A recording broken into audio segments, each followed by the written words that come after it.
Another way to change audio sources is to use the voice assistant. For example, "Hey Toyota, tune to 90.1 FM." Tuning to 90.1 FM. You can also call the voice assistant with the touch of a button. Simply tap the push-to-talk button on your steering wheel.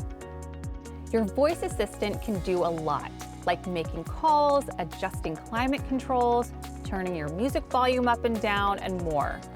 With a Drive Connect trial subscription, you also have access to Intelligent Assistant, which uses cloud technology to process more complex demands and questions like, "Give me today's weather," or "What did Toyota stock close at yesterday?"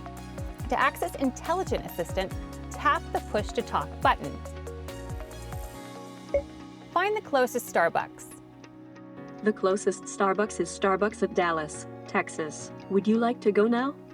Because the Intelligent Assistant uses machine learning, the more you use it, the better it will recognize your unique voice and patterns over time. As an added tip, be sure to wait for the tone before giving voice commands, and make sure you're speaking clearly into the driver's side microphone. Oh, oh, oh.